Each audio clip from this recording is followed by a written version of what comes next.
Hello, everybody. Good afternoon. Hello. Some new faces in here today. As we approach the end of the year, it is a great time to reflect on how much progress our country has made under President Trump's bold leadership. Given the complete mess that President Trump inherited from Joe Biden and radical left Democrats in Congress, what this administration has accomplished since January 20th has been nothing short of remarkable. While most politicians promise big on the campaign trail and break those promises once they get into office, President Trump promised big and has delivered even bigger. On the economic front, after inheriting the worst inflation crisis in over 4 decades, President Trump's pro-growth policies are making tremendous progress to make America affordable again. Under the painful Biden years, inflation reached a record high 9% and devoured Americans' purchasing power. In President Trump's term thus far, inflation has dropped to an average of just 2.7%, marking critical progress. The Trump administration is working hard every single day to bring down the cost of living through bigger paychecks and lower prices. Real wages are finally on the rise again and on pace to increase to roughly $1,200 for the average American worker this year. To put that into perspective, real wages declined by almost $3,000 under the Biden administration. That means Americans right now are on track already to make up 1/3 of the $3,000 in lost wages under Joe Biden. There's much work to do, but this has already been significant progress. President Trump has also delivered resoundingly on his promise to end Joe Biden's insane war on American energy and make sure our country has reliable and affordable energy produced right here at home. As a result, the nationwide average for regular gas just fell to its lowest level in nearly 5 years.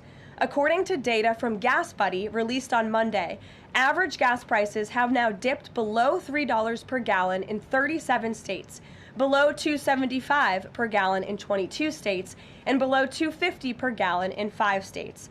Just a few years ago, we saw record high price gas of nearly $5 per gallon. American families faced constant pain at the pump, and those costs caused the price of everything else to go up as well. In fact, the average cost for a gallon of regular gas in the country was the most expensive price during a presidential term in U.S. history under Biden's disastrous leadership, even with them recklessly draining our strategic reserves to try and artificially decrease prices. But thanks to President Trump, those days are long behind us. In the months ahead, Americans can expect prices to fall even further. We know that when gas gets cheaper, everything else gets cheaper too, and that's what this president is focusing on. Americans can also expect another boost to their bank accounts in the months ahead, as 2026 tax refund season is upon us after the holidays, and it's projected to be the largest ever thanks to President Trump's passage of the One Big Beautiful Bill. According to recent analysis from Piper Sandler, when Americans file their taxes early next year, their refunds could be about 1/3 larger than usual, or roughly an extra $1,000 per filer. That is money straight into the pockets of the American people. It's only because of President Trump and Republicans' leadership that Americans will now pay no tax on tips, overtime, and Social Security.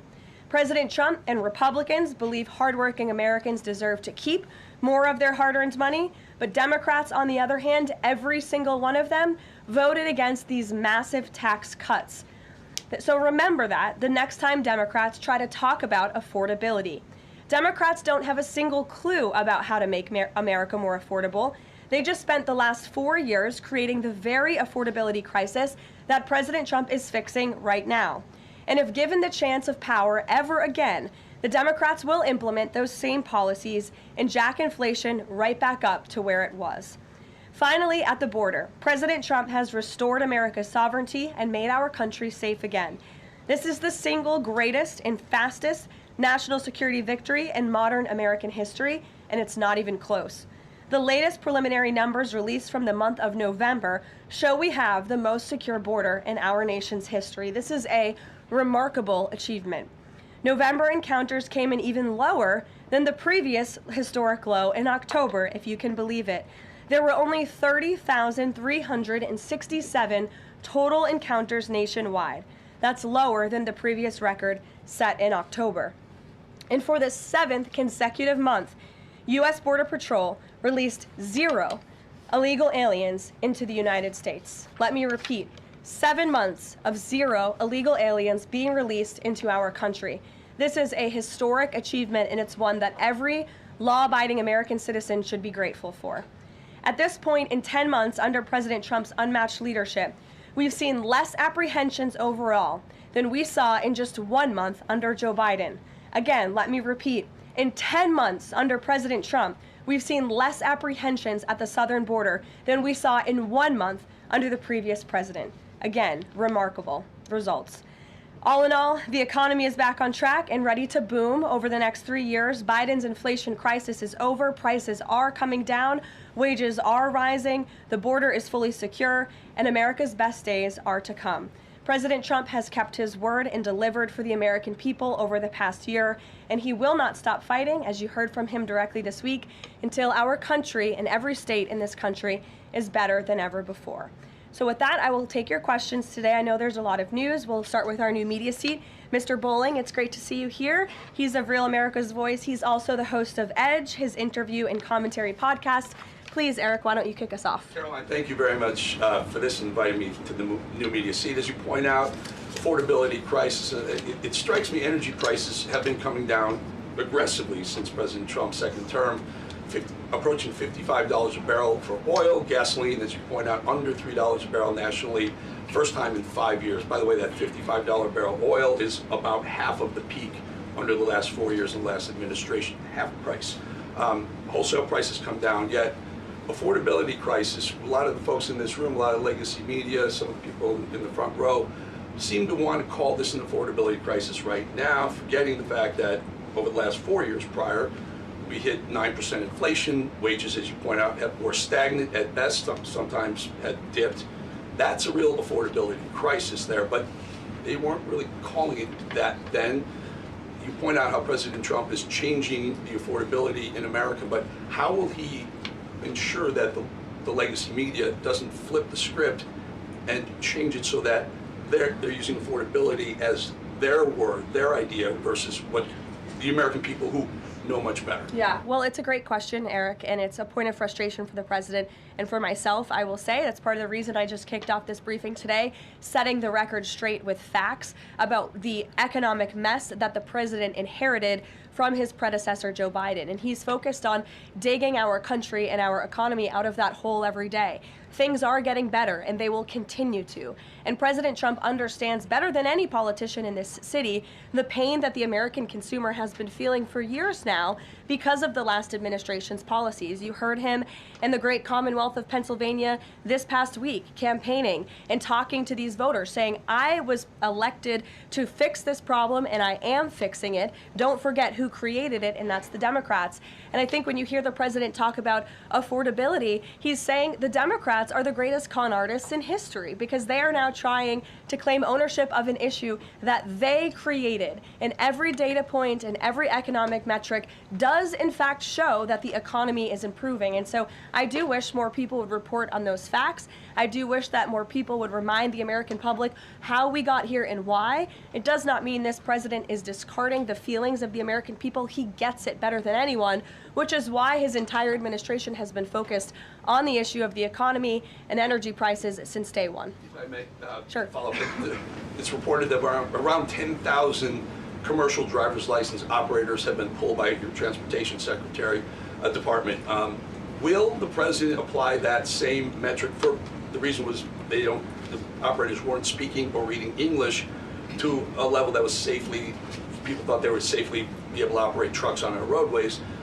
It's estimated in California around 40% of Uber and Lyft drivers don't speak English proficiently, and the number's 45% in Minnesota. Will this same rule or metric apply to the gig economy like Uber and Lyft? So I don't have any announcements on further regulations, if you will, from the Department of Transportation with respect to this issue. However, I will just reiterate the Trump administration's position is that truck drivers, particularly those driving big rigs on our nation's road and highways, who have a great responsibility to keep the American public and their fellow citizens safe, should be speaking English and should have an ability to read English proficiently. I think that's a very common sense policy to have.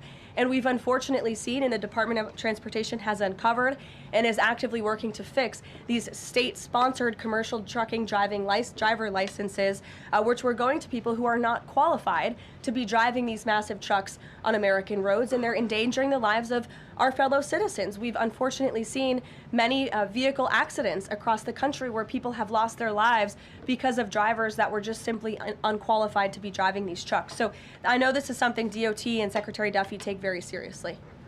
Peter. Thank you, Caroline. Based on the way that things stand right now, is Operation Southern Spear about drugs or is it about oil? What I will tell you, Peter, is that the Trump administration is focused on doing many things in the Western Hemisphere. The president has taken a new approach that has not been taken by any administration for quite some time to actually focus on what's going on in our own backyard. And there are two things that are very important to this administration. Number one, stopping the flow of illegal drugs into the United States of America, which we know has killed hundreds of thousands of Americans. The president promised on the campaign trail that he would demolish the foreign terrorist organizations and drug cartels around the world, especially right here in our own hemisphere, and you have seen that he is delivering on that promise. With respect to the oil and what happened yesterday, the Department of Justice requested and was approved for a warrant to seize a vessel because it's a sanctioned shadow vessel known for carrying black market sanctioned oil to the IRGC, which you know is a sanctioned entity. So the president is committed to stopping the illegal flow of drugs into our country. He's also fully committed to effectuating this administration's sanction policy, and that's what you saw and the world saw take place yesterday. And because you said the president is trying to do a lot of things at once, he talks a lot about how he thinks the way to bring down prices for everything would be to bring down the cost of energy. Would he use this seized Venezuelan oil to try to help Americans with affordability here in the United States? Well, what I can tell you right now, the vessel has been seized, as you know, and the Department of Justice did that in conjunction with the Coast Guard and the Department of War. The vessel is currently undergoing a forfeiture process right now. The United States currently has a full investigative team on the ground on the vessel, and individuals on board the vessel are being interviewed and any relevant evidence is being seized. With respect to the oil, that's a different issue. As you know, Peter, the vessel will go to a U.S. port, and the United States does intend to seize the oil. However, there is a legal process for the seizure of that oil, and that legal process will be followed. And just my last one on this. If President Trump launches a bigger military campaign in the Caribbean, is he jeopardizing a possible Nobel Peace Prize? Look, the president has proven over the past year that he is more than worthy of the Nobel Peace Prize. I think he's been nominated for it nearly 100 times this past year, which is definitely a record. He's solved, I think, 9 conflicts around the world. We are up to now. He's actively working on the Russia-Ukraine war, which is the big one as we speak, and has been over the past year. With respect to any additional action in Venezuela, I'm definitely not going to get ahead of the president or the United States military. Mary. It now seems all but certain that the Obamacare subsidies will expire at the end of the year. It means more than 20 million Americans are now bracing for their health care costs to soar. Is the president prepared to let this happen, or is he going to step in? The president is prepared to take action on health care, and he wants Republicans on the Hill to do the same. As you have seen, Senate Republicans put forth their own legislation earlier this week. As for the subsidies that are set to expire, I would like to remind you and everybody at home why this is on the brink of happening. Democrats wrote Obamacare. They passed it without a single Republican vote, and then they ballooned it with these expensive COVID subsidies that completely distorted the health insurance market. And then they doubled down, extending those subsidies and setting their own expiration date right now in 2025, which the administration is obviously well aware of, and we are working, the president is working with his healthcare policy team here at the White House, as well as Republicans on Capitol Hill, to find a solution. You said he's working to find a solution. He wants to see a solution to lower health care costs. He does. But these subsidies are expiring at the end of the year. So what is the plan, and what is he going to do to put this in place in the next 2-3 weeks? You'll hear more from the president and from the White House on that very soon. As for wanting a solution to lower healthcare costs, I'm glad you said it, because the president is doing just that. He has made unprecedented progress towards lowering healthcare costs in this country and drug prices. He's secured numerous most favored nation drug price deals, with many more to come. As you know, the One Big Beautiful Bill, the working family tax cut, significantly expanded access to health savings accounts for those on Obamacare. Again, a Democrat written program and approved program, which has led to higher healthcare costs in this country. So it goes back to the issue of affordability. Democrats are now pretending they want a solution to this issue, but they created the problem. The president and Republicans are currently coming up with creative solutions and ideas to lower healthcare costs for the American people, and you'll continue to hear more from them on that. Before these subsidies expire? I just said you're going to continue to hear more from the president and Republicans on this issue, I'm sure. Sure, Bloomberg, go ahead. Hi, thanks, Caroline. The president said he was going to be holding a call with the leaders of Thailand and Cambodia. Have those calls taken place? Is there a readout you can share? The president has not yet engaged in those calls, and when he does, I'm sure you'll hear from him directly, as you always do, after foreign leader calls or from somebody here at the White House. I do know, with respect to the conflict in the peace deal in Thailand and Cambodia and some of the conflicts you've seen arise, reports of that in the press over the past couple of days. The president addressed it in Pennsylvania. The administration is obviously tracking this at the highest levels and is very much engaged. I spoke with Secretary Rubio about it this morning.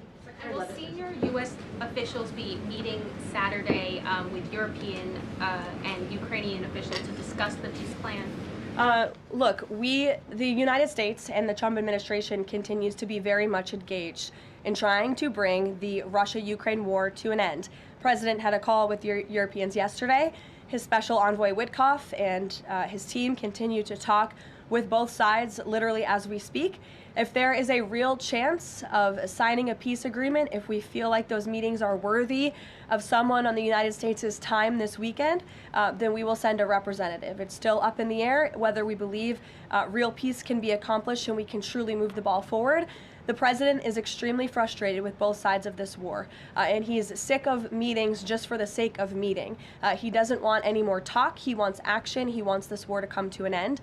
And the administration has spent more than 30 hours, just in the past couple of weeks, meeting with the Russians and the Ukrainians and the Europeans and speaking with them as well. So we'll see about the meetings this weekend, and stay tuned. President read President Zelensky's latest proposal that was sent over yesterday. He's aware of it, yes. Ed. Thanks, Caroline. So the Fed chairman, the president says that he's interviewing candidates. So I just want to be clear. So the pick has not been locked in, and could we get an announcement before Christmas? I know every business outlet in the world is just chomping at the bit for a scoop or something on this Fed chair announcement. I'm not going to get ahead of the president. I know there's been a lot of reports about potential meetings this week with potential candidates. Look, as always, this is a decision the president himself is going to make. And I know there's a lot of reporting out there from anonymous sources who claim to know something. I would wait and see what the president himself does and announces, and I certainly won't be the one to get ahead of him on that. On the economy, can I ask you about it? Michael, go ahead. On the next Fed chair, does the president have an expectation that his pick will lower interest rates next year to his liking? I think the president has been quite clear about what he believes the Fed should be doing, which is lowering interest rates. I know there was a quarter-point reduction this past week, and the president was pleased to see that, but he thinks more should be done. Philip. Thank you, Caroline. On these advanced NVIDIA H200 chips, why is the president willing to allow China to have access to one of America's chief technological advantages? Look, I will tell you just a couple of things. The president put out his own statement on this, which I do think highlights his exact thinking. What you see from the president on Truth Social is most of the time what you hear from the president behind closed doors privately. He told President Xi that NVIDIA will only be shipping H200 products to approved customers in China under conditions that will allow for continued strong national security. The administration continues to maintain a strict export control regime, and we are ensuring that the Blackwell chip and other advanced technologies stay right here in America, and these H200 chips will only be sent to China after undergoing a security inspection here in the United States. Elizabeth. Thank you, Caroline. Your City Mayor-elect Zoran Mondani put out a video recently telling immigrants in New York City they have the right to stand up to ICE. Are you concerned this will inspire New York City residents to resist ICE operations, and what will the Trump administration do if this happens? The Trump administration is definitely concerned about the rise in violence, in attacks, in physical threats that we have seen against our brave men and women who wear the ICE uniform. Again, these are agents who are just simply doing their jobs. They are enforcing our nation's immigration laws, and we've seen more than a 1,000% increase in violent attacks on them and their families. They've been doxxed, they've been harassed, many of them have been physically assaulted and attacked. So we condemn that wholeheartedly. I know the administration has done a lot to protect our ICE agents, and the president stands firmly behind them in conducting these enforcement operations. And there's a lot of talk from Democrat politicians in New York, but the Trump administration will continue to do our jobs in every state, and that's to remove illegal aliens and public safety threats from American communities. Sure. Thank you. I'll go to the gentleman who's very eager, and then to you. Awesome. Thank you so much. Obviously, Jasmine Crockett, who the president has openly criticized, just entered Texas' Senate race. I asked Mike Johnson, who said that Texas largely supports the president. Crockett, on the other hand, says that Trump is an example of extremism. She says that her support is a referendum on Trump. I'm curious to get your thoughts on this. And has Trump made any statements since she's announced her candidacy? Not to my knowledge, as you know, from the White House podium. As a government employee, I'm not privy to comment on future elections, but I do think the president has made his thoughts on Ms. Crockett quite clear, and I do believe he thinks she is wholly unqualified for the office that she is seeking. Joey. Yeah, thanks, Caroline. A federal judge today ordered the immediate release of Kilmar Abrego Garcia from ICE detention. Does the White House have a response to that, and does the administration plan to appeal that decision? Absolutely. The White House, the administration, opposed this activism from a judge who is really acting as a judicial activist, which we've unfortunately seen in many cases across the country. Abrego Garcia is present in our country illegally. He is a proven human trafficker. He is a proven gang member. The administration has evidence of that. And as you saw from the Department of Homeland Security, they issued a statement saying they'll continue to fight this legal battle in court. Caitlin. Two questions. I have one on Venezuela to follow up, but first on affordability, since we were talking about the economy at the beginning. If the economy is as strong as the president has said it is, then why is he telling parents 2 weeks before Christmas that they should only buy 2 or 3 dolls for their children? Look, what the president is saying is that if we want products made right here in America, if we want them to be made from American small businesses, which is a large part of the reason the president has effectively implemented tariffs, then we're going to have better quality products right here in the United States. Maybe you'll pay $1 or $2 more, but you will get better quality and you'll be supporting your fellow Americans by buying American, and that's what the president was saying.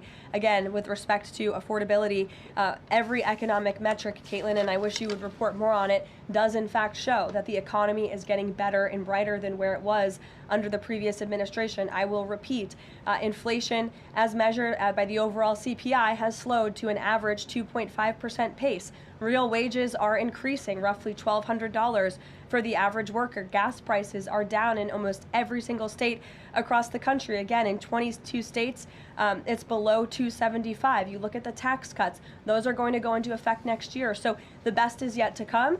The president is digging our country out of the economic hole that the previous administration put us in, and that's what he's talking about. It was a year ago, as you know, and grocery prices have been up. So we've covered the economy, but there's mixed signals in terms of what that looks like. But on inflation is down from where it was. As measured by the overall CPI, it has slowed to an average 2.5% pace. This is down from what the president inherited. The president inherited 2.9% in January. Today it's at about 2.5%. So we're trending in the right direction with more to come. And I would remind you, when President Trump left office in his first term, inflation was 1.7%. And the previous administration jacked it up to a record high 9%. So again, in 10 months, the president has clawed us out of this hole. He's kept it low at 2.5%, and we believe that number is going to continue to decline, especially as energy and oil prices continue to decline as well.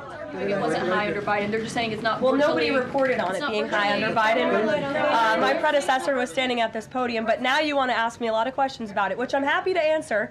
But I will just add, there's a lot more scrutiny on this issue from this press corps than there was. Well, in the previous administration said that too. My predecessor stood up at this podium and she said inflation doesn't exist. She said the border was secure, and people like you just took her at her word, and those were two utter lies. Everything I'm telling you is the truth, backed by real factual data, and you just don't want to report on it because you want to push untrue narratives about the president. Go ahead. I'm not going to take your follow-up. Go ahead. Is the White House optimistic about the upcoming redistricting vote in Indiana and what happens if it fails? We'll see how the vote plays out. That's a political matter and, frankly, a legal one, and I won't comment on it here. Brian. Thank you, Caroline. I'm going to go back to the Fed. I have two topics I want to address with you. The first one on the Fed. The president did say yesterday that he was meeting with Kevin Warsh. This is your favorite story in the world, Brian. It is our favorite story. The president said yesterday he was meeting with Kevin Warsh to talk about the Fed chair, interview for a Fed chair role. Can you just say how that interview went with him? I won't comment on private meetings without the president's approval to do so. Okay. And the second thing is on the Netflix Warner Brothers deal. The president did address this also yesterday. He said that he believes that the sale of CNN should be attached to that deal with Netflix or with Paramount, if anything happens down the road with them. Can you just explain what the president's planning to do going forward to continue to make that case similar to what he made yesterday? Well, I think the president's comments yesterday about the sale of CNN and new leadership is evidenced by my exchange with the CNN reporter in this room. Their viewership has gone down, their ratings has declined, and I think the president rightfully believes that network would benefit from new ownership. With respect to this deal, he has great respect for both companies who are bidding against one another, and I won't weigh in any further than that. In the back, go ahead. Thank you. I wasn't calling on either of you, but I'll take both your questions and then to you. Go ahead. I have two questions. One is South Korea, one on the Japan. First question, the recent U.S.-South Korea trade fact sheet made no mention of agricultural product. Does the United States want to completely open its rice and beef market to South Korea? And second question on Japan. China is using its military power to surround Okinawa, Japan. Is the United States concerned about the military conflict between China and Japan? And what action will the United States take? Okay. To your first question on South Korean beef exports to South Korea, I will check with our trade team and we will get you an answer on that. To your second question with respect to Japan and China, the president has a phenomenal relationship with the new Prime Minister of Japan, as you know. He was pleased to meet her when we went to Asia a couple of months ago, and they have spoken a few times since. They continue to be engaged with one another, and Japan is a great ally of the United States, as evidenced by their personal relationship and our continued trade relations with Japan. With respect to China, the president also has a good working relationship with President Xi, which he believes is a good thing for our country, and he believes that the United States should be in a position to have a good working relationship with China while maintaining our very strong alliance with Japan. Go ahead. Yesterday, President Trump was speaking about drug production in Colombia. He said that the president of Colombia better wise up or he's gonna be next. What was he meaning exactly? And the other thing is that President Gustavo Petro of Colombia responded to that statement by issuing a formal invitation to President Trump to go to Colombia and to see firsthand how the authorities in Colombia are fighting against drugs. Do you think that President Trump would consider that? Well, that's very interesting. I hadn't heard the news about that invitation. I will let the president speak directly to it on whether or not that's something he would entertain. But as for his comments yesterday towards President Petro, he has been saying some very alarming and frankly insulting things towards the United States of America, and the president doesn't like it. Yes, in the blue. Caroline? Yes, go ahead. Thank you. The president's been spotted out and about a number of times with bandages on his hands. Could you please explain what that is about? Secondly, he noted on Truth Social the other day that he had aced 3 cognitive tests. Could you please clarify when those tests took place? I can do that at a later date. I obviously don't have that in front of me. The president has spoken about that quite extensively throughout the years. As for the bandages on the hand, we've also given you an explanation for that in the past. The president is literally constantly shaking hands. The Oval Office is like Grand Central Terminal. He is meeting with more people than any of you even know about on a daily basis. He's also on a daily aspirin regimen, which is something his physical examinations has said in the past as well, which can contribute to that bruising that you see. Sure. Thank you, Caroline.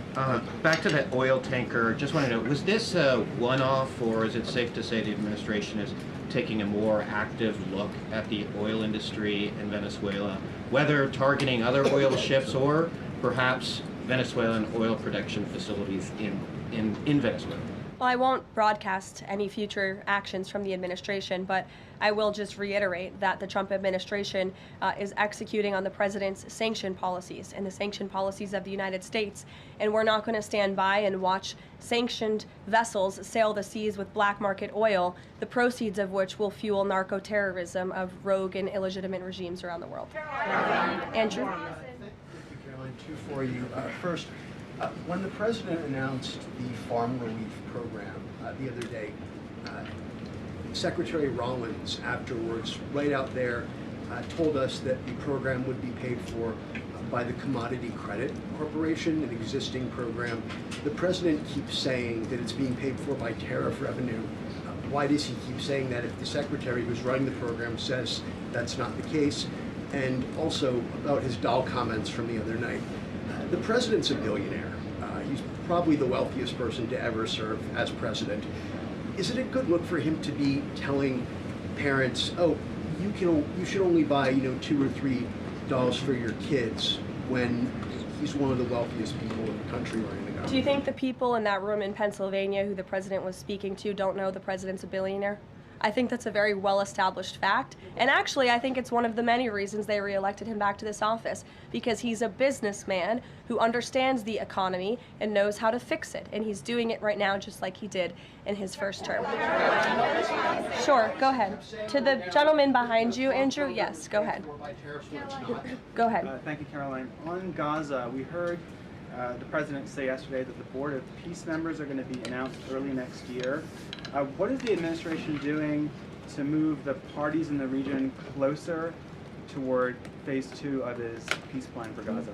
Sure. Well, first of all, I would be remiss if I didn't highlight what a success it is that 10 months into the president's administration, you're asking me about a peace plan in Gaza, because that's a legitimate reality on the ground right now in the region. And it's only because of this president's leadership that was able to take place, that all the living hostages were returned, all but one body of the deceased hostages has been returned, and we're still, of course, working on the last one. As for this next phase of the peace process, there is a lot of quiet planning that's going on behind the scenes right now for phase 2 of the peace deal. And when the United States is ready to make those announcements public on the Board of Peace, the ISF, and the Palestinian technocratic government, we will be making those announcements at the appropriate time. But the reason that the negotiators and the teams on the ground have been rather quiet about this is because I spoke with them this morning. They are trying to be deliberate and thoughtful about this. Peace in Gaza, in the Palestinian Strip, is something, the Gaza Strip rather, is something that people have been trying to accomplish for 70 years. So, this is a complex problem, and this administration wants to be very thoughtful about it, and we want to ensure an enduring and lasting peace. And when those announcements are ready, they will be made. Sure. Thank you. There have been reports that Vladimir Putin called Maduro today to reaffirm his support. I wanted to ask if it is concerning to the president that Putin has given such a warm embrace to Maduro. I don't think that would be concerning to the president at all, no. I'll let him speak on it further. Spoken to Putin about that? He has not spoken to President Putin today, and I understand that call took place this morning, so the answer is no. Thanks. I have a question about the ACA, but just first very quickly clarifying Caitlin's question. You acknowledged that CPI in January when you took office was 3%, and in September, the last month for which we have data, it was also 3%, so inflation. No, it's 2.5%. Not in September, it was 3%. It's 2.5%, the average CPI right now. I have it in front of me. In President Trump's first 8 months in office, inflation as measured by the overall consumer price index has slowed to a 2.5 average pace. This is down from the 2.9% inherited in January. So January is 1 month. Kelly, in the back. Okay, can I ask you about the ACA really quickly? There are a number of plans that are floating around on the Hill right now having to do with these premium subsidies that are about to expire. Which plan does the White House support? Again, I have told you now a few times that the president and Republicans will continue to unveil creative ideas and solutions to the healthcare crisis that was created by Democrats. And I know Chuck Schumer is putting up a vote today. This is a political show vote. Chuck Schumer is not sincerely interested in lowering healthcare costs for the American people. He's putting this vote on the floor knowing that it will fail so he can have another talking point that he can throw around without any real plan or action. If Chuck Schumer actually wanted to lower healthcare costs, I'm sure the president would welcome him and his entire Democrat caucus to a legitimate coordination